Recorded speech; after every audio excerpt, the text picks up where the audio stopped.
Good morning friends, नमस्ते।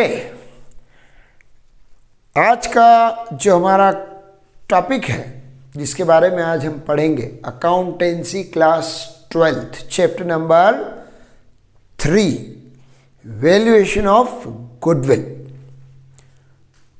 You already know that we have done in previous class factors affecting goodwill, need for valuation of goodwill, and one method, average profit method. हम क्या करेंगे, हमारे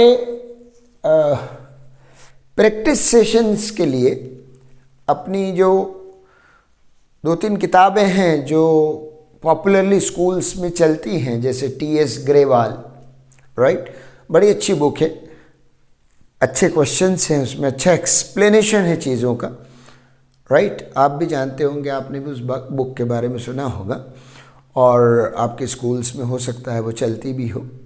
तो एक तो हम उसको फॉलो करेंगे, और एक और अच्छे ऑथर हैं डी.के. गोयल, एपीसी पब्लिकेशन, और एक और अच्छे ऑथर हैं doctor SC. Sharma, Arya book depot, ABD का है। तो हम इन बुक्स को बेस बनाएंगे। मैं आपको टाइम टाइम पर बताऊंगा कि मैं कौन सी बुक से कौन से क्वेश्चंस कर रहा हूं, राइट। हम इनमें से प्रैक्टिस करके इस चैप्टर को और अच्छा बनाएंगे। तो आज का जो मेथड है वो है सुपर प्रॉफिट मेथड। अब सुपर प्रॉफिट मेथड में क्या है फ्रेंड्स, सीधा पहले तो आप फॉर्मूला लगाइए, गुडविल कैसे निकलेगी, फॉर्मूला फॉर गुडविल। एक बेसिक फॉर्मूला है, उस फॉर्मूले के बाद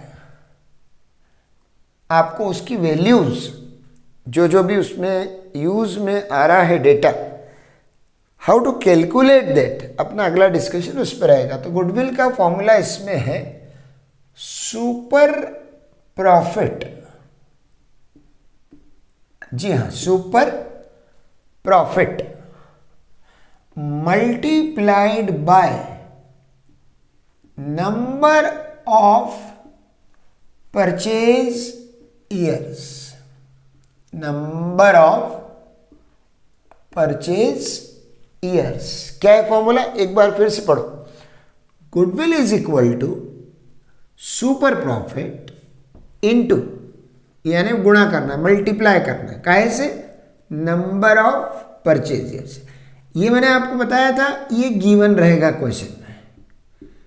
this is the duration for which purchaser purchases sellers profit for how many years. खरीदने वाला बेचने वाले का नाम खरीद रहा है। तो नंबर ऑफ परचेज ईयर्स आपको क्वेश्चन में गिवन रहेगा। आप इसका संताप, टेंशन बिल्कुल ना करें। ध्यान रखना है, अपने को जो कैलकुलेट करना है वो ये है। ये चीज अगर हमने कैलकुलेट कर ली तो हमें सिर्फ इनटू करके गुडविल मिल जाती है। अब कैसे निकलता है सुपर प्रॉफिट, तो देखिए, सुपर प्रॉफिट का मतलब होता है excess of actual average profit over normal profit. यहां पर हम 2 टर्म्स यूज करेंगे दोस्तों, दोनों का मतलब बताता हूं मैं आपको। सुपर प्रॉफिट कैसे निकलेगा, पहले आप अपना एक्चुअल एवरेज निकाल लीजिए, सिंपल एवरेज प्रॉफिट जो हम निकालते वो निकाल लीजिए, उसमें से नॉर्मल प्रॉफिट यानी एक्सपेक्टेड प्रॉफिट को सब्ट्रैक्ट कर दीजिए। Normal profit is also known as expected profit. घबराने की जरूरत नहीं है। बच्चे डरते हैं कि कैसे, ये कैसे, ये क्या है यार, बहुत आसान है ये। सारी चीजें आप कहीं ना कहीं क्लास 9-10 में स्टेटिस्टिक्स में मीन मीडियन मोड में पढ़ चुके हो, राइट।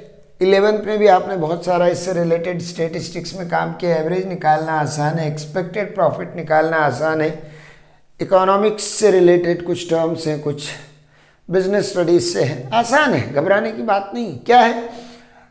एवरेज प्रॉफिट तो आपको निकालना आता है, जो अपन ने पिछली मेथड में सीखा। एवरेज प्रॉफिट मेथड में फॉर्मूला था गुडविल का average profit into number of purchase years.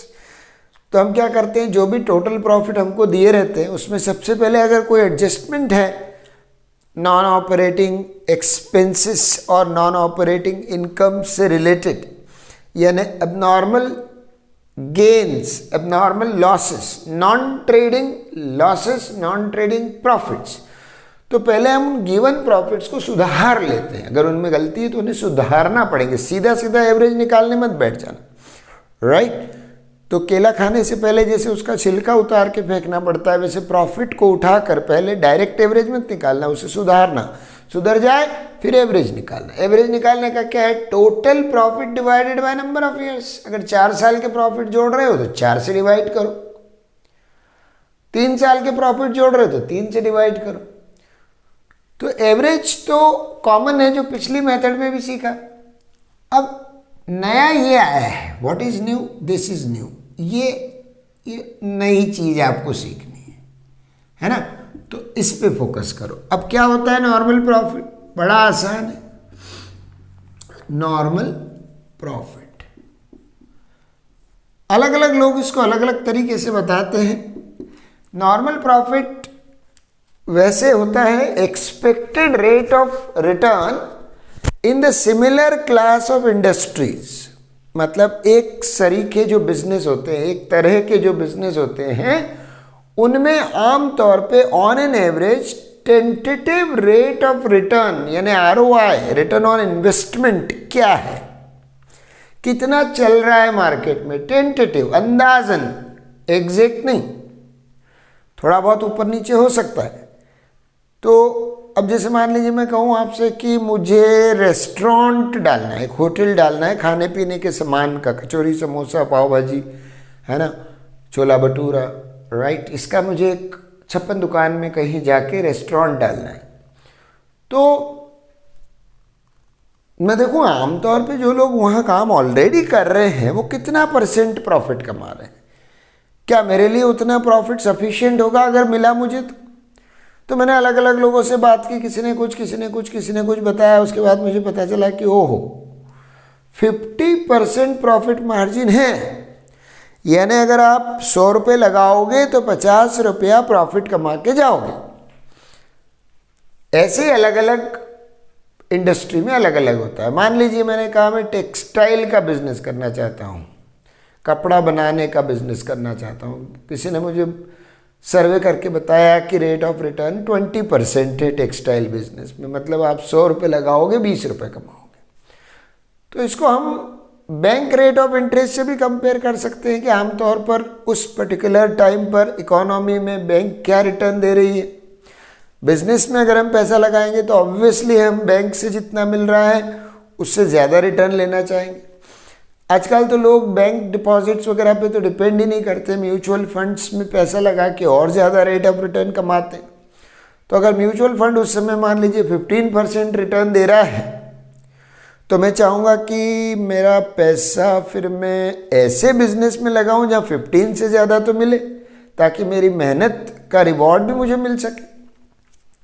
तो नॉर्मल रेट ऑफ रिटर्न आमतौर पर होता है एक ऐसा कॉमन टेंटेटिव अंदाजन परसेंटेज आरओआई का जो आप आसानी से उस बिजनेस में लगा के कमा सकते हो।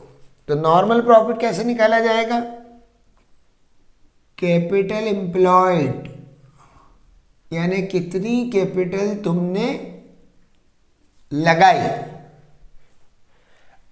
Into normal rate of return ROI, जिसकी मैं भी बात कर रहा था। अब ये नॉर्मल रेट ऑफ रिटर्न आमतौर पे परसेंट पे दी होगी दोस्तों, तो परसेंट में होने के कारण अपन इसको डिवाइड 100 से करते हैं। जैसे कहा कि टेक्सटाइल में 20%, तो 20/100 कितना लगाओ, 100 लगाओ 20 मिलेगा। अब कैपिटल एम्प्लॉयड क्या चीज़ है, कैपिटल एम्प्लॉयड मतलब तुमने कितना कैपिटल लगाया है। मैंने कहा ना 100 रुपये लगाओगे 20 मिलेंगे। अब मान लीजिए मैंने 5 लाख लगाए तो मुझे कितना मिलेगा, 5 लाख का 20% यानी 1 लाख रुपये मिले। किसी ने 25 लाख लगाए तो 25 लाख का 20% उसको कितना मिलेगा? 25 लाख का 20% होता है 5 लाख। तो अलग अलग लोग अलग अलग कैपिटल लगाएंगे लेकिन सबके लिए आरओआई सेम है, राइट। कोई कितना भी पैसा लगाए 20% रिटर्न वो minimum, normal rate of return बेटा मिनिमम रेट ऑफ रिटर्न होता है, ध्यान रखना। ये गिवन रहेगा question, this will be given. इसके लिए आपको एग्जाम हॉल से बैठ के कहीं बाहर नहीं जाना पड़ेगा, कोई फॉर्मूला नहीं है, कोई मेथड नहीं है इसको कैलकुलेट करने का, ये गिवन रहेगा आपको। तो ये परसेंट जो गिवन रहेगा इसको आपको कैपिटल एम्प्लॉयड से मल्टीप्लाई कर देना। और कैपिटल एम्प्लॉयड का मतलब क्या है? Capital employed means how much capital you have invested. तो अब क्या करेंगे, कभी कभी क्वेश्चंस में कैपिटल एम्प्लॉयड भी नहीं गिवन रहता, अगर ये निकालना पड़ जाए। वैसे 80% क्वेश्चंस में गिवन रहता है, कुछ 20% questions higher order thinking skill वाले क्वेश्चंस होते हैं, डिफिकल्टी जोन वाले, उनमें कैपिटल एम्प्लॉयड नहीं गिवन रहेगा। तो अपने को कैपिटल एम्प्लॉयड निकालने का साधारण सा तरीका ध्यान रखना है। क्या तरीका है? बेसिक तरीका तो बेटा इसका एसेट्स अप्रोच है, मतलब लायबिलिटी बैलेंस शीट जो हमको दी रहती है या कुछ भी डेटा दिया रहेगा उसके आधार पे हम इसको 2 तरीके से निकाल सकते हैं। पहला तरीका है assets side of balance sheet approach, इसको हम एसेट मेथड बोलते हैं। एसेट साइड अप्रोच यानी अगर तुम्हें बैलेंस शीट दी है या नहीं भी दी है, बिखरा हुआ डेटा भी दिया है, cash, furniture, building, machinery, creditor, bills payable, capital, general reserve, PNL, debit, credit, balance, ऐसे कुछ भी अटाला आइटम सब दी हैं, तो आप उसकी बैलेंस शीट बना भी सकते हो। तो एसेट्स मेथड में क्या बोला गया? एसेट मेथड में ये बोला है बेटा कि आपके पास जितनी भी टोटल एसेट्स दी है ना, उसमें से आप रियल एसेट्स छांट लें। टोटल एसेट्स माइनस कुछ चीजें करना पड़ेगी। टोटल एसेट्स जितने भी अमाउंट की दी XYZ लिख लें, थोड़ा दूर लिख लें इसको यहाँ पर ताकि कुछ जगह हमको अच्छी सी मिले लिखने के लिए। माइनस अगर वहाँ पहले से कोई गुडविल ऑलरेडी अपीयर कर रही है तो आपको पता है accounting standard 26 does not permit showing self generated goodwill in books and also if goodwill purchased is there in the balance sheet. दोनों को हमको रियल एसेट नहीं होने के कारण माइनस करना पड़ता है। तो टोटल एसेट का उठाओ, उसमें से पहली चीज क्या माइनस करो? Goodwill.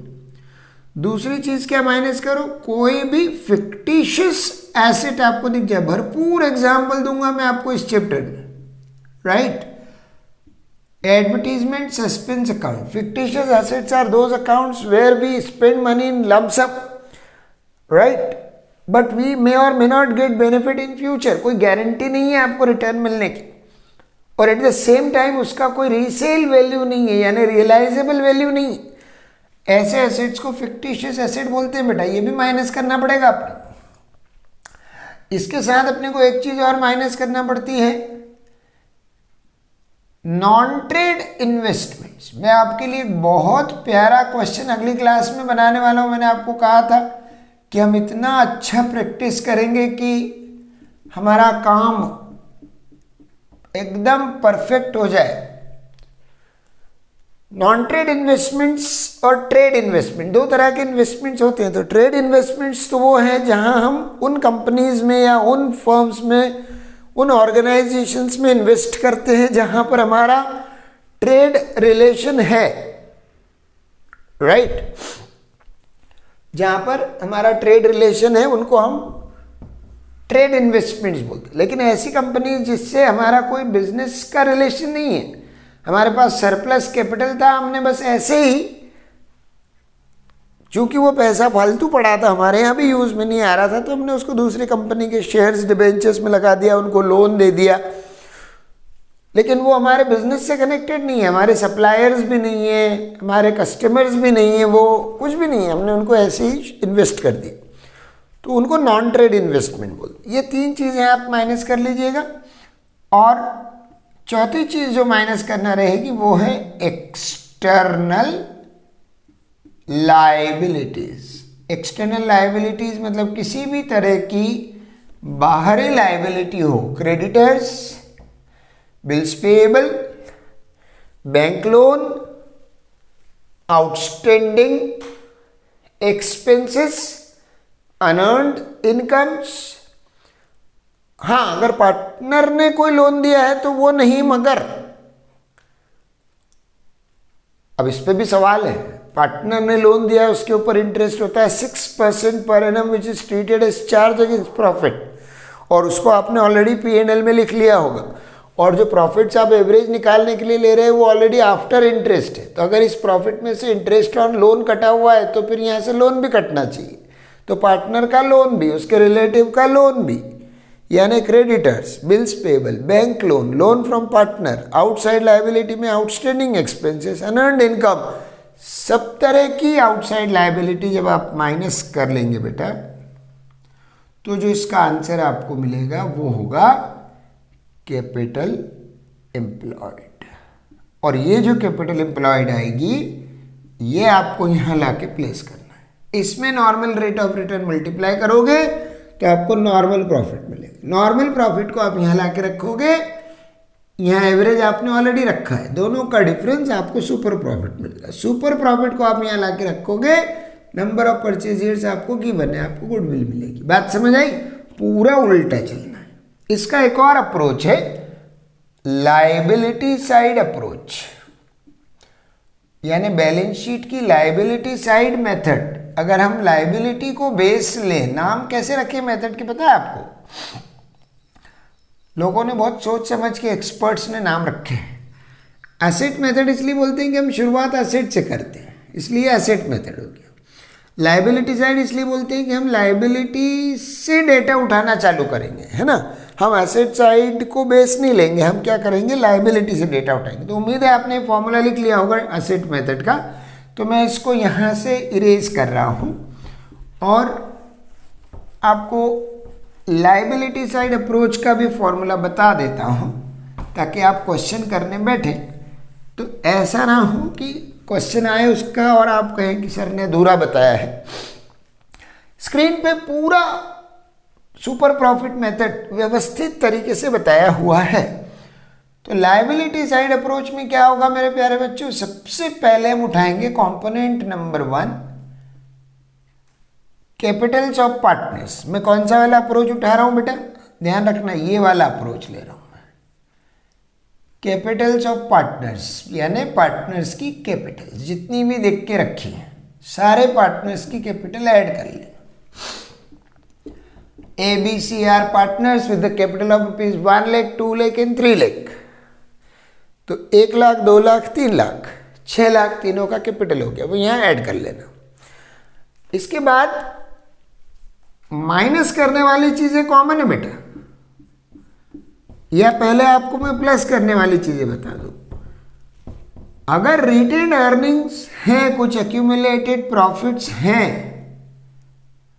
Retained earnings, accumulated profits, losses, plus minus कर लीजिए, रिटेन्ड अर्निंग्स और रिटेन्ड लॉसेस। अब ये एक नया चैप्टर ही खुल जाता है। मतलब इसकी बात ही ऐसी है कि आप आगे बढ़ते जाओ, हर टॉपिक में कुछ ऐसी चीज आएगी जो आपसे और एक्सप्लेनेशन मांगेगी। Undistributed profits and losses, undistributed general reserve. आपने चैप्टर नंबर जो 2 था, फंडामेंटल्स पार्टनरशिप का पहला चैप्टर, उसमें सिखाया कि 10% of the profits are to be transferred to general reserve. General reserve क्या है? Part of profit kept aside for future requirements. जितनी भी सेविंग्स होती है, रिटेन अर्निंग्स होती हैं, अनडिस्ट्रीब्यूटेड प्रॉफिट्स होते हैं, ये हमारे बिजनेस को फाइनेंशियल स्ट्रेंथ यानी वित्तीय ताकत प्रोवाइड करते हैं, वित्तीय ताकत देते हैं। इनको हम संभाल के रखते हैं फ्यूचर रिक्वायरमेंट के लिए, लेकिन अल्टीमेटली है वो पार्टनर का पैसा, पार्टनर के प्रॉफिट में से हमने निकाल के रखा है, तो है वो कैपिटल का हिस्सा। अगर वो नहीं बचा के रखते तो कैपिटल में कब का मर्ज हो चुका होता, तो कैपिटल बढ़ाना पड़ेगी, राइट। अब माइनस मैंने इसलिए लिखा है कि कभी कभी कुछ अनडिस्ट्रीब्यूटेड लॉसेस भी होते हैं बेटा, है ना। अनडिस्ट्रीब्यूटेड लॉसेस एसेट साइड पर मिलेंगे आपको, तो इसको ऐसा कर लो आप, ऑब्लिक लगा के ब्रैकेट में भी लिख लो कि कभी कुछ पॉजिटिव हो तो ऐड करना, यानी लायबिलिटी साइड वाली चीज़ें ऐड करना, कैपिटल और जनरल रिजर्व इनको प्लस करना। प्रॉफिट एंड लॉस अकाउंट का डेबिट बैलेंस हो तो उसे माइनस करना। और क्या माइनस होगा, अगर पहले से गुडविल पड़ी है तो माइनस होगी ही होगी। पहले से कुछ फिक्टिशियस एसेट्स पड़े हैं तो वो भी गलत चीज़ है। कैपिटल को आप बढ़ा चढ़ा के दिखाते हो, जब फिक्टिशियस एसेट्स बैलेंस शीट में मौजूद रहते हैं तो इसका मतलब है कि आप किसी तरह की विंडो ड्रेसिंग का इरादा है आपका, आप अपनी कैपिटल को बढ़ा के दिखा रहे हो, क्योंकि ये लॉसेस हैं जो समय रहते अगर बांट दिए जाते तो आपकी कैपिटल कम हो जाती, लेकिन आपने बांटे नहीं उनको, बैलेंस शीट में ऑपोजिट साइड पे रख दिया। लेफ्ट पे कैपिटल बैठती है, राइट पे आपने उनको बिठा दी, तो दोनों साइड बैलेंस शीट की बढ़ गई, कैपिटल भी बढ़ के दिख रही है, एसेट्स भी बढ़ के दिख रहे हैं, जबकि वो सही मायनों में एसेट है ही नहीं। तो इन्हें माइनस करना चाहिए, और माइनस करना चाहिए नॉन ट्रेड इन्वेस्टमेंट्स। तो याद रखना कितना आसान हो गया, दोनों मेथड में ये तीन चीजें तो माइनस करने की कॉमन है ही बेटा, जो फर्क है सिर्फ उसको अपन ध्यान रख लें, अपना काम आसान हो जाएगा। इससे कैपिटल एम्प्लॉयड आ जाएगी, और कैपिटल एम्प्लॉयड जो आएगी वो दोनों मेथड से सेम आएगी। ऐसा नहीं कि मैंने एसेट अप्रोच लगाया तो 4 लाख आया और लायबिलिटी अप्रोच लगाया तो 3,50,000 आया, नहीं, वो गलत होगा। दोनों मेथड से कैपिटल एम्प्लॉयड हमेशा सेम आता है, चाहे आप ये वाला मेथड लगाएं ये वाला मेथड लगाएं।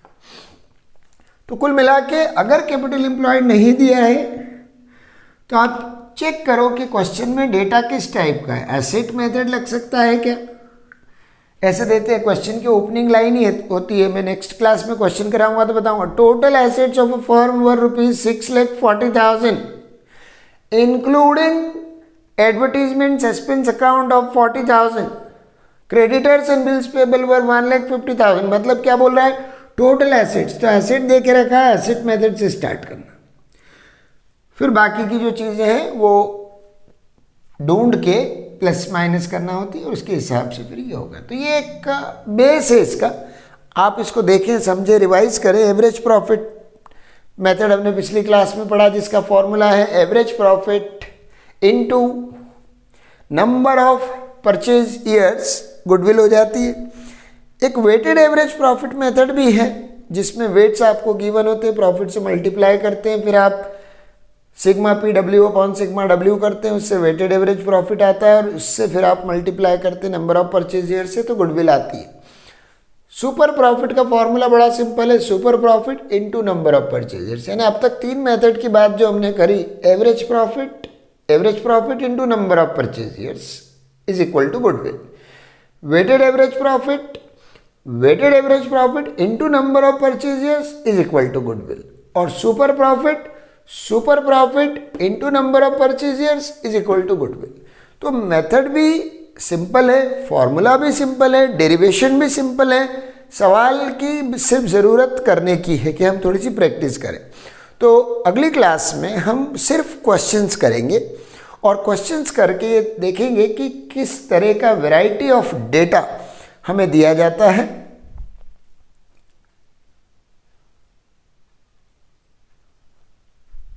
ना।